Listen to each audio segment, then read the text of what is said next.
internautes dal leen jàmm ci dakarbuzz.net ak Dakarbuzz TV comme nañ koy defee ci saa su ne su événement amee man ak moom émission bu mag bi nga xam ne moom ngeen di xaar saa su ne du des ginnaaw tey nag li nga xamante ne ni moom mooy événement bi ces jours-ci li nga xam ne moom la sénégalais yëpp di waxtaane li nga xam ne moom mooy xew ci réseaux sociaux yi comme li ko olof di waxee lu def waxu lu ay di njàmbat moom mooy Ballon d'Or 2019 bi nga xam ne France Football décerné na ko ci fan yi passé bërki démb Lionel Messi donc Lionel Messi lañ ko jox position wu Sadio Mané ñëpp xam nañ ko moom mooy 4e la mujjee ñëw et xam nañ 2e bi aussi moom mooy ki nga xam ne moom mooy coéquipier bi nekk fële ca Liverpool le défenseur Van Dijk après ki nga xam ne moom moo ñëw 3e position moom mooy Cristiano Ronaldo donc nag loolu lépp pour ñu waxtaane ko ak liste bi nga xamante ni moom la CAF génnee récemment yàggul dara léegi pour les 10 nominés pour le prochain Ballon d'Or CAF 2019 loolu lépp pour ñu jàngat ko nag ki nga xamante ne nii moo ñu ci doy te xam-xamam màcc na ci mooy suñu grand ñu respecté ko bu baax muy Cheikh Tidiane Gomis bu Walf TV ak Walf FM le groupe Walfadjri laay wax donc grand Cheikh ñu ngi lay nuyu di la dalalaat ci sa kër ndax yow moom Dakarbuzz sa kër la wax nga ñu ko waxati ñu ko voilà. waaw jërëjëf ma leen di gërëm di leen di sant di gërëm tamit waa Dakarbuzz dëgg la mu nekk benn site boo xam ne man dama koy ndékkee moom laay ndékkee pour xool parce que gis naa ci lu ma doy daal gis naa ci lu ma doy loolu tax ma koy seetaan ma koy visiter. jërëjëf saay su nekk. jërëjëf Gomis comme ni ma ko waxee ci introduction bi on va pas tarder pour aborder sujet bi moom mooy Ballon d'Or FIFA 2019 comme ñu bëri gisee yow noonu nga ko gisee c'est pas logique wala ci yow gis nga ne c'est logique ban analyse nga am ci voilà Lionel Messi mi ñu ko jox ak rang bi ni mu toppantee. bu fekkee ne yoonu football la ñuy wax damay wax bu baax damay préciser bu dee yoonu football rek la ñuy wax. tey ñu war a ne 2019 joueur bi ci gën a xarañ mooy kan. Sadio Mané.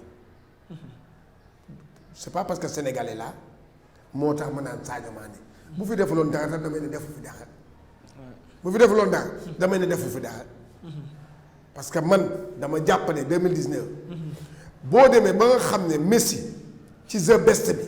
mu dem ba moom mu voté Sadio Mané. voté wu ko ci kaw dafa xam football. Messi dafa xam football moom moo voté ci the best bi nee na Sadio Mané la voté. ko dafa xam football. waaye malheureusement le système. dama ko yàgg wax nit yi duñ may dégg bu baax. newoon naa leen ca njëlbéen bu fekkee ne rek système bi ni ñu koy defee nii système bi. ni ñuy voté système de vote pour Ballon d'Or européen. tant que mu ngi mel nii bu ñu ko defaatoon tey Messi mooy gagné. système bi lan moo parce que système bi ci boppam. daf ci am loo xam ne du noonu bu ñu ko buggee bu ñu buggee xool kan mooy le meilleur. premièrement ñoom ñooy choisir le journaliste ci pays bi ñoom ñooy choisir journaliste bi. ok ñoom ñoo koy choisir. waaw na wax bi leer ñoom maanaam bu fekkoon ne dañoo jël ñu ne Sénégal. jël mbir bi dégg nga ne Sénégal. yóbbu leen ko ci association des journalistes sportifs. ngeen voté kan ngeen voté Mali noonu parce que dëkk yëpp am na association de la presse sportive. ñu ne leen léegi yéen voté leen ñu jël vote yooyu yëpp teg ko. waa dañu xool. waaye da ngay dem jël koo xam ne moom mi sax dégg nga xamul sax journaliste sportif la waaye du suivre maanaam football européen du ko suivre moom mu riirandoo rek la boo ko waxee xam nga lu mu la ki mu gën a xam rek Messi la lay wax non parce que xam la boo ko bon le meilleur joueur du monde mun na la Messi te booy xoolaat da ngay xool vote da ngay xool dëkk yi boo dee vote dañ naan Messi ne la Cristiano Ronaldo noonu la ko gars yi di voté boo xoolee vote Afrique ñi voté Sadio Mané ak ñi nga xam ne voté wuñu Sadio Mané mais système bi Habib Beye mi ngi leen koy wax nee na leen tant que système bi changé wuñu ko affaire bi nii rek lay dem. ok mais au-delà de système bi comment se fait-il par exemple ci résultats yi nga xam ne moom lañ dévoilé que fi nga xamante ne ni moom mooy continent Messi moom mooy Amérique Messi dafa gagné fi nga xam ne moom mooy Europe Van Dijk daf ko gagné comment se fait-il Sadio Mané perte Afrique c'est-à-dire loolu aussi ku nekk da ngaa gagné sa dëkk moom mu perte dëkkam moo tax mënul am ballon d'or bi. non mooy xam nga dama la ko expliquer léegi Europe Asie Amérique dégg nga ñooñu ni ñuy percevoir football ñun percevoir Afrique percevoir ko ñun c'est que ñun dañoo en retard ñun ñoo tardé ñun Afrique ñun dañoo tardé ba xam ne ñun xam lan la ñu xam Messi la ñu xam ak Cristiano Ronaldo booy waxtaan ci ay nit sax da Messi Cristiano Ronaldo lijjantewuñu maanaam africain bi ou bien joueur bi résultat bi mu def lijjantewuñu ko tey acca tooga damay ne bi deeaxe defaatal tour bi léegi yow bu ñu la joxoon moyen nga def tour avion yow ngay dem nga def tour boo defoon tour léegi waaw xoolal Messi mooy gagné. mais kon logiquement oh dama ne waaw bon d'accord indi nga logique. waaw non dama ne bu fekkee loolu fu ñu dem moom la ñuy voté kon waaw doo dégg li ma la wax xam nga lan la problème bi du loolu mais c'est maanaam critères yi ñuy teg ci critère bi xam nga bu ñu la indilee critère bi tegal la ko. waaw mais critère bi ñuy teg xam nga critère bi lan la. waaw critère bi ci boppam. critère bi dafa waroon nekk dégg nga li nga xam ne li la moom mooy xam nga. année civile bi saison 2019 bi ñi ci gën a dox par exemple. waaw xam nga bu ñu ko ndelee. waaw mais qu'est-ce qu'ils ont mis. non mais bon attends ñu fàttali critère bi nga xamante ni moom mooy critère ballon d'or critère ballon d'or li ci njëkk moom mooy France Football dafay def benn liste de 50 joueurs. lan lay wax critère bi dama ne la loolu nominé yi la. waaw nominé yi mooy critère yi nominé après bu ñu jógee ci loolu on va procéder par vote. critère numéro 1 lan la wax. lan la wax. joueur bi gën a performant ci année civile. waaw joueur bi gën a performant. waaw ci année civile. waaw après. bon loolu laa xam ci critères yi bu ñu seet nominé après nag ñu dem vote. waaw loolu de laa xam ci critères yi. waaw léegi loolu laa lay wax. gis nga dafa def ci am mascarade boo xam ne moo am dama ne la doo dégg li ma la wax. ils ont choisi 180 journalistes. waaw ñoom ñoo xam journalistes yi ñuy choisir. ok yow ci choix journalistes yi nga. non foofu la fossé. ni ñu koy choisir c'est pas comme ça c'est pas un seul journaliste. qui doit parler pour tout un pays. je suis désolé de le dire. ok parce que le journaliste là. kooku benn journaliste rek. waaw mais moom non y a beaucoup de journalistes. d'accord léegi maintenant.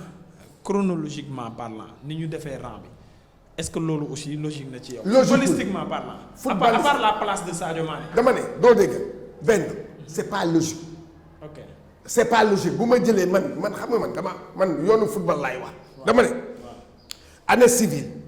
quel est le joueur le plus performant ñu commencé ñu teg. c'est le ballon d'or d'Europe. fàttaliku leen loolu c'est le ballon d'or d'Europe. et dans ce ballon d'or d'Europe donc on parle du championnat européen. des joueurs évoluant dans le championnat européen. Dans l'année 2019. on regarde il y a un trophée majeur. bu ñuy wax Ligue des champions. le trophée le plus populaire. le plus populaire au monde là. Wow. c'est le trophée des clubs le plus populaire. ñu teg ko léegi ñu teg ko leneen waa léegi yow booy choisir da ngay choisir kan. premièrement li ngay njëkk xalaat xam nga looy xalaat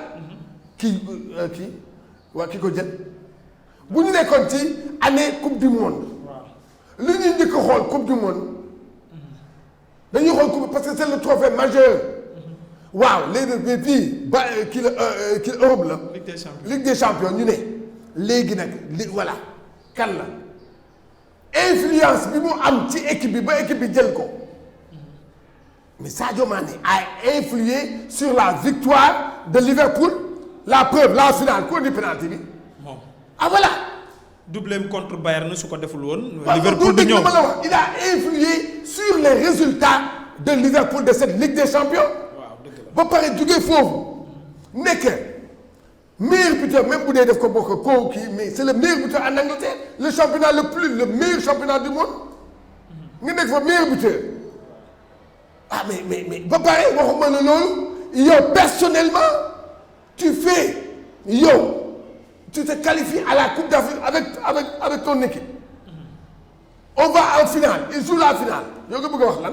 d'accord léegi maintenant maintenant léegi damay ñëw ci beneen façon par rapport ak clubam par exemple experts yu bari wala ñu mag anciens joueurs yi gën a mag ci àdduna bi ku ci mel ni Jean-Pierre Papin lu mu mujjee wax moom mooy Ballon d'Or ñi koy gagné ñëpp la plupart seen club da leen di jàppale da leen di campagnal Cristiano Ronaldo bi mu nekkee Real Madrid gis nañ campagne bi ñu ko defal Modric rek daaw bi mu koy jël gis nañ Real campagne bu mu ko defalaat Lionel Messi n'en parlons même pas mais est-ce que Liverpool am na taxawaay bi war vis-à-vis ak Sadio Mané. Jürgen Klopp surtout déclaration bi mu def à la veille. du Ballon d'Or donc loolu aussi noo ko jàngatee. non xanaa doo dégg li ma la wax nga nag beneen aspect dama d'accord ak Papin parce que bi ñu koy wax ba avant Papin di wax man dama wax loolu dama leen ne gis nga le football est devenu business. football business la xanaa ñun Sénégal ñoo tardé ba xamuñu football business parce que ñun xamuñu dara ñun mais. ñëpp xam nañu que football business la ah yow xoolal rek. dëgg la sport ci boppam léegi business la. business la bu ci xoolal non parce que xaalis la lu muy génne ci xaalis. boo ko comprendre yow di nga xam ne lii football bi business la. mais ñun comme que ñun ñii ñun de Sadio Mané dafa am handicap ci côté boobu. marketing communication. Sadio Mané ñan ñoo ko wër. man tey je me pose la question ñan ñoo wër Sadio Mané tey jii yow quand tu dis ça xool leen bi ñuy waxu Ballon d'Or bi Liverpool gagné kii bi ba pare après nga xool la presse catalane naka la ñu commencé ci Messi affaire bi di jege lu muy gën di jege la presse catalane di jël la presse espagnole commencé jël gis nga commencé gars yi di wax ci moom di kii ci moom di nangam ci moom di wax. voilà léegi nag loolu ça joue c'est important parce que déglu ma fii yow ku nekk Niamey le journaliste qui est à Niamey quand il regarde les informations internationales il regarde le plus ki ko gars yi di jox ki muy gis. ki ñu koy gën a jaay moom lay wax. moo tax sànq ma la doon wax loolu kooku lay tànn mais Sadio Mané da ngay xoolaat rek benn la fait communication ñi ko njëkk a ñàkk jàppale mooy xam ñan fédération football bu Sénégal. waa léegi may ma naka nga mun a am une star déglu ma bu baax vedette qui est le vedette kan mooy vedette football bu Sénégal. non Sadio Mané. waaw incontournablement yow boo amoon benn boo amoon benn communication bu baax. doo jël image yu Sadio Mané nga liggéey ci defar ci yow sa fédération defar affaire booy bi. bien sûr. noonu la loolu la Salah du gis nga Salah gars yi jël ko def ko ci avion fédération def ko ci avion. yooyu yëpp loolu la dañ lay jaay dañ lay pousse ngay dem di fekkee ay affaire erreur bu monumentale bi nga xam ne Sadio Mané def na ko te gars yi def la ko mooy son absence ci cérémonie ba pourquoi. mais loolu bëggoon naa ñu gën ci wax mais ci communication bi nañ ci des balaa ñuy wax ci absence am ñàkk ñëw wuyu si cérémonie bi. mais ci communication bi yaa ngi wax fédération. mais le ministère des sports fu mu nekkoon. non doo dégg lu ma la. waaw pare gu ma yéen journalistes yi nag. waaw yéen journalistes yi sportifs yi non doo dégg lu ma la wax. déet non booy xoolaat journaliste sportif yi une yëpp Sadio Mané la ñuy wax. depuis kañ mënuñu wax dara journal ci côté boobu. ñun sax dem nañ sax ba daan journaliste sax dañoo ëppal journaliste yow stade record journaux yëpp lu Sadio Mané def gars yi bind ko bu dugalee sax bu kii sax ñu bind ko mais dama ne fédération sénégalaise bu football bu amoon communication day jël joueur bi daf koy jël day utiliser son image mu am ci xaalis booy bi gagné ci par notoriété parce que fu muy dem day yóbbu image yu Sadio Mané waaye ñoom seen image dañuy dem pour lekk xaalis ñoom seen image dañuy yóbbu. d'accord mais sur le plan de la communication dafa am lu ma la bëgg a attirer sa attention aussi Sadio Mané aussi moom personnellement dafa am problème communication. mais moom la parce que France Football le lendemain sax wax na loolu. mais loolu dama ci ànd ak yow Sadio Mané. waaw xam nga mooy li ma la wax Sadio Mané. ci boppam. ñi ko wër. ñi ko entouré. di naan dañuy liggéey ci communication ñoom xamul dara. depuis le gosse commence à bi muy lancé di dem ñooñu ñu ko wër di wax di nangam lekk xaalisam rek lañ fi nekkee waaye amul ñu ko benn njëriñ. mais yow ñooñu da nga leen a xam. ah da nga leen a xam. waaye xam naa ci ñaar fi ñett fi Sénégal tappale lañ fii dina nekkee xam ne maa ngi wax xam nañu seen bopp xam nañu seen bopp. léegi Gomis lu ma lay laaj mooy bon problème bi dafa gën a profond ci man dama lay wax analyse bu ma ciy def yow nga après nga wax ma ci sa xalaat. tu sais fédération bi dafa du ci Sadio Mané rek la peine ci wàllu communication noo mën a comprendre ci compétition yi am pratiquement ci monde bi yépp à la veille des matchs dafay am conférence de presse après match dafay am conférence d'après match mais ñun fii suñu championnat bi wala suñu coupe du Sénégal wala compétition yi fédération bi organisé doo gis mu coach ak capitaine wala coach ak benn joueur di def conférence d'avant match et loolu dafay forcer suñu joueurs yi pour ñu am communication pour preuve dama lay wax à part les binationaux yi nga xam ne ñoo nekk ci équipe nationale wax ma ban sénégalais d'origine bu juddoo fi yaroo fi màggee fi defee formation dem Europe nga gis muy communiquer comme il faut ci club am wala ñu jox ko la parole donc loolu c'est beaucoup plus yow xanaa doo dégg li ma la wax dama ne la taar boobu la Sadio Mané yóbbu bu doon Sadio Mané dama lay wax benn affaire gis nga communication dégg nga da ngay calculer demain dama lay jox benn exemple man si j'étais Sadio Mané damay wax man ni ma gisee si j'étais Sadio Mané je suis quatrième premier africain sur ci kii boo xam ne mais c'est mondial. waaye à part George Weah c'est l'unique africain bu ñëw ba ci position boobu. doo dégg la position bu nganda yow nga nekk position bu rëy bu toll noonu xam nga lu may def man coow li am na Sadio yaa war a nangam c'est en ta faveur damay dem cérémonie ba. ñëw médias yëpp ñu ngi ko doon xaar médias yëpp yi fa nekkoon yëpp ñu ngi ko doon xaar ça c'est la communication mu ñëw foofu am benn communication bu mu def bu nice. pourquoi pas féliciter Lionel Messi jox ñeneen ñi beneen rendez-vous. loolu laa lay wax day tax fa féliciter ñëpp oui bon l'année prochaine je donne rendez-vous pour l'année prochaine. wax loolu mais ñëpp ñu ngi ko doon xaar parce que xam nga gars yi ko doon xaar. parce que polémique bi dafa amoon avant que affaire bi di am Sadio la non du Sadio Sadio la non du Sadio dama ñëw rek taxaw ñëpp dow ci man bu ñëpp doyee ci man monde bi di may xool. ma préparé nag sama ballon d'or déwén. Mbappé yéen yow seetaan nga affaire bi. seetaan naa ko bu baax a baax. yow gisoo Mbappé bu muy dugg si. gisoo gars yi ñëw fekk ci ko parce que xam ne c'est l'avenir du football. non mais par exemple comme li nga wax entourage Mbappé kan moo fa nekk. moom laa lay wax. le Mboma cousin de Patrick Mboma moo ko wër Arsène Wenger mu ngi ci. moom son père a une fois dit que ne depuis mu nekk li mu nekk nii Didier Deschamps bàyyiwu ko benn yoon yaa Arsène Wenger. kaay ma wax la bi gën a dangereux bi gën a doy waar gis nga Aliou Cissé bokk na tamit ci ñi nga xam ne dégg nga aidé wuñu communiquer yow depuis Sadio bu mu nekkee kii man bu may dem conférence de presse damay indaale Sadio Mané. Deuxièmement quand l'ANPS mu ne meilleur joueur sénégalais nanga Sadio Mané ANPS dem fekki Saly boobu ñu ngi préparé Sénégal Congo dem Saly pour jox ko trophée bi télé yëpp jël ko Aliou Cissé bañ. waaw je me rappelle. Aliou Cissé bañ boobu nag moment boobu ñu ngi doon voté mais loolu bu ko télé yëpp jëloon télé étrangère yi canal mu ngi fa ñëpp a ngi fa woon. wala bu ñu ko jëloon ANPS di koy jox décerné gars yi nan le Sénégal waa Sénégal day voté nañu seen nit waa léegi affaire bi commencé affaire boobu commencé di dem loolu la ñuy wax communication.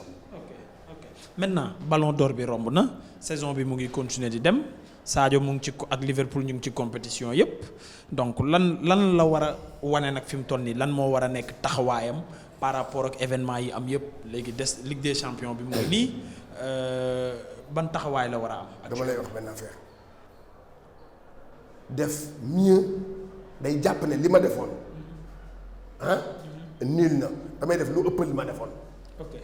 loolu gis nga affaire bi bu mu nax gis nga nag bu demee foofu nag di jéem a kii non na def dégg nga mais man première des choses ngir yàlla man mii li ma koy conseiller man mii su Sadio Mané amee opportunité club bu mag woo ko na dem même bu dee sax salaire bi sax dañ ciy yokk sax ñaar dërëm sax na dem bu dee kii woo na ko Real na dem Manchester United woo ko dem dafa am ay club yoo xam ne nag dañuy influer ci Ballon d'Or.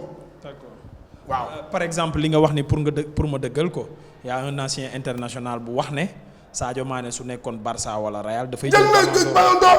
waaw loolu ngay confirmer. dafa am ay club yoo xam ne noonu la. club bu Real bi mu koy fu mu nekkoon. Milan AC. waaw ca Milan mu ngay toj dëkk bi. waaw ca Milan bu baax ba la nekkoon. attention affaire bi du noonu de affaire dafa am lu muy àndal de.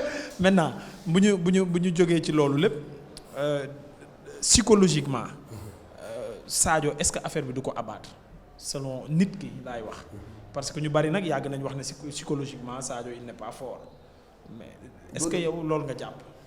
man dama ci ànd ak ñëpp parce que ni mu comporté wu ci lii Sadio ni mu comporté wu ci bañ a ñëw kii bi non ragal naa j'ai peur pour Sadio Mané. non mais ñàkk a ñëw bi nag Gomis nag nit ñi yàgg nañoo bañ a ñëw Cristiano Ronaldo saa yu gañewul du ñëw. Cristiano Ronaldo bi muy bañ di ñëw boobu am na tour. ah d'accord. am na tour ba yàggee moom mu bañ a ñëw mais moom absence am sax da koy gën a. buzz la koy def wala léegi kaay ci lii absence yi ban moo ci gën a nekk buzz boosu Cristiano Ronaldo. waaw boo Sadio dafa kii kenn ko yëg da ngay xam lay wax waay dafa am na tour ba pare da ngay wut tour da ngay wut kii. ba tey ci affaire ballon d'or bi li nga xamante ne ni moom mooy logique la wala du logique l'international El Hadj Diouf def na benn déclaration mu wax ne ballon d'or bi logiquement Messi moo ko war a jël li tax wax na ko aussi ci déclaration bi nee na Messi moo gën a mérité ñëpp ballon d'or parce que moom à lui seul mooy régler problème mu Barça alors que à Liverpool Sadio Mané du moom mooy régler problème bi moom kese à chaque fois soit moom la soit yeneen joueurs yi la yow loolu ban analyse nga ciy def. 2019 El Hadj Diouf 2019. waxuma yéen de les matchs clés xoolaatal demal nga visionner les matchs de Liverpool les matchs clés kan mooy dugal kan mooy régler situation bi ba bi ci mujj finale Ligue des champions kan moo indi penalty bi finale Ligue des champions kii bu gën a mag bi tax ba Liverpool am ko kan moo indi penalty bi ba ñu jox ko Salah kan moo décanté situation bi avec benn coup de rein yow ni nga daan def coup de rein boobu nga doon def booy bi loolu la def kon nag yow xaw ma nag li nga xam ci football ak li nga mën football daf naa def la réer. léegi yow ban analyse c'est-à-dire ban analyse ngay def globalement suñu anciens internationaux yi taxawaay bi ñuy am vis-à-vis ak Sadio Mané loolu ban jàngat nga ci am parce que hormis Habib Beye ak Diomansy Kamara pratiquement tout le reste dañuy gis ne ñoom dañ koy tiingat rek quoi. déet d'accord ma loolu. pratiquement la non non ñëpp de. waaw non kenn diggatu ko. kenn diggatul. ma ne déet quand dit que Lionel Messi dafa moo gën a mérité ballon d'or ça veut dire ki ko jëlul mérité wu. non wax na fi El Hadj Diouf wax na fi nag ay performance kii Sadio Mané. la sortie de Amdi Faye ci jour ballon d'or bi. waaw moom lu mu wax. Amdi Faye jour ballon d'or bi. waaw bëri na ay coow yu ci am. ay machin c'est ci réaction yi mu doon am ne comme genre El Hadj Diouf sortie bi mu def que le ballon d'or. est-ce que moom nee na Amdi Faye mën nañu ma est-ce que nee na que Sadio Mané que xaw ma kële moo mérité kii bi ballon d'or bi. bon ci réaction par rapport ak li mu doon wax ci Sadio Mané. man li ma wax ci Sadio Mané man. waaw moom mooy. non dama lay wax international man nee naa Sadio Mané mënul bés xamul bés kiwul bés waaye lii logique bi foofu j'étais objectif fii tam je suis objectif. d'accord lu bëri nag lu ñu koy gën a critiquer mooy li mu wax ne Sadio Mané loolu moom yéen a ci ànd dafa waroon a ñëw jour bi même bu jëloon 7e. mais non doo dégg ñëw bi dafa waroon ñëw waay dëgg waay marketing la waay. waaw d'accord marketing la day tax ñu gën ko xam. c'est vrai léegi maintenant pour ñu jénn carrément ci chapitre ballon d'or mondial bi dañuy des ci ballon d'or ba léegi mais fii ci Afrique donc CAF dévoilé na liste 10 personnes yi nga xamante ne 10 joueurs yi nga xamante ne ni ñoom ñoo successifs pour mën a jël ballon d'or bi pour remplacer Mohamed Salah wala Mohamed Salah dëggalaat boppam donc logique bi respecté nañ ko je pense parce que Pierre Aubameyang ñëw na Riyad Mahrez ñëw na Youssef Belaïli ñëw na Algérie am ci ñaar Sénégal aussi Sadio Mané notre Sadio Mané national ñëw na Kalidou Koulibaly ñëw na Sénégal ak Algérie ñoo ci am ñaar après ensuite Mohamed Salah le Marocain Hakim Ziyech donc logique bi normalement on en a représenté Cameroun logique bi normalement moo fi nekk voilà. waaw. noonu nga ko gisee. xoolal rek noonu da ngay xool. ok ñu woo ñëpp. waaw Aubameyang meilleur buteur Angleterre. Sadio Mané meilleur buteur Angleterre. Mohamed Salah meilleur buteur. voilà Mohamed Salah. loolu logique la. Riyad Mahrez champion. waaw mais nag lenn moo am. lenn moo am 2 favoris la. 2 favoris la. kan ak kan la. Sadio Mahrez buñ fi indi benn yëfu tappale. Sadio Mahrez. maintenant Mohamed Salah noo koy def. Salah ci année bi ñaar ñii dañ ko non wala la. non man je demande. Salah Afrique la ñu wax. kat ban titre moo gën a mag Afrique waxal. Coupe d'Afrique des Nations. ana Salah fu mu toogee. Salah est-ce que quart de finale je pense. la toogee 8e de finale. 8e de finale waaw bien sûr 8e de finale. waaw nga bëgg ko boole ak ñooñu léegi. moom loolu éliminé na ko déjà. Aubameyang ak Angleterre meilleur buteur bi. Aubameyang lu mu def kii qualifié wul. d'accord donc Mahrez ak Sadio Mané ñooñu ñooy sa favori. favorité Sadio Mané moo koy jël bu fekkee ne waa CAF defuñu seen yëfu seytaane comme waa kii Europe yi. waaw Sadio Mané mooy doon Ballon d'Or. ok d'accord léegi yow kon da nga jàpp ne Sadio Mané mooy nekk Ballon d'Or. le 7 janvier 2020 Sadio Mané en Égypte au Caire dañ koy jox Ballon d'Or. ah mais loolu. ok d'accord amul problème loo ñu mës a wax gis nañ ko ñu ngi enregistré waat li ñu waxoon. baax na li ñu waxoon ci. bii nag moom nañ ma ko tegal nag le 8. waaw le 7 boobu nañ ko génne ci Dakar Buzz.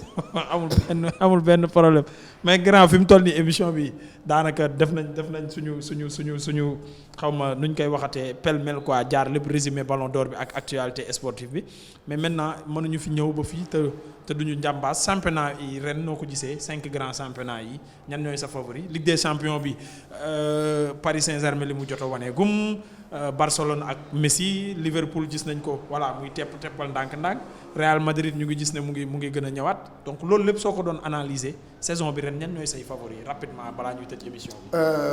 man gëw ma ne coupe bi dina génn Angleterre. ok su génnee Angleterre bu fa génnee. jàppal de bu fa génnee France lay dugg. France baax na. kon gis nga Paris Saint-Germain loolu ren ci dëgg la favori ma nee naa la bu génnee Angleterre. bu rëccee waa Angleterre. waaw Paris lay dugg kii France lay dugg. Paris lay dugg kon. non mu nga France man maa la ko wax ni. bu génnee Angleterre. ok foofu lay dugg. championnat Espagne noo ko gisee li nga xamante ni xëccoo bi metti na ci kaw Barcelone ak Real Madrid mano a mano la ñu nekk di def boobu ba léegi. nan nga ko gisee après aussi championnat Angleterre nga wax ma fa kan mooy sa favori France moom jarul laaj favori on sait que Paris Saint-Germain va dicter encore sa loi maintenant nan nga gisee ñaari championnat yooyu. Espagne ragal naa lool Barça ñàkk Barça nekkatul Barça. loolu nga gis. Barça non Barça nekkatul Barça de. ku xam footballu Barça ak Barça léegi nu muy footballee nii. néew ma de dugg waaye de bu Real góorgóorloo. waaw chance am la bu góorgóorloo. d'accord waaw waaye de bu mu ragal man catalan laa. waaye Real bu ñëwee ragal Barça. bu ko ragal rek Barça dëgg waaye bu ñëwee am fit jouer posément day dóor Barça man maa lay jàppal bu baax ma waaye bu ñëwee par kii yooyu noonu rek. waaw da koy dóor da koy parce que psychologique la. bu Barça dooree kii du kii de ñoom la ñuy calculer Messi calculer nii non amatul tiki taka bi amatul. xoolal Barça léegi buy joué. keroog difficilement sax la gagné Atlético de Madrid maintenant en Angleterre. en Angleterre Liverpool moom déjà mu ngi commencé démarqué wu ci championnat bi est-ce que ragaluma sax la daan xew France xew fa est-ce que enjeu dina ci am. maa ngi lay jox rendez-vous bu ñu génnee décembre. ñu génnee décembre. te écart bi des. écart bi. 11 points yi mu des bu ñu génnee décembre. 11 points yi des. Liverpool nekk na champion. d'accord kon c'est noté donc c'était votre émission man ak moom sur dakarbuzz.net ak Dakarbuzz TV tey ñu dalaloon le grand journaliste et sportif Cheikh Tidiane Gomis bu Walf TV ñu ko doon defee fii nga xamante ne ni moom mooy Walfadjri ci immeuble bu mag bi nga xamante ne nii ku tedd ki moo ko fi bàyyi muy Sidi Lamine Niass ñuy ñaan yàlla xare ko àjjana fa mu nekk ñi nga xamante ne ñoom la fi bàyyi yàlla defal leen jàmm ak xéwal ak mucc ba ñu fekk ko aljana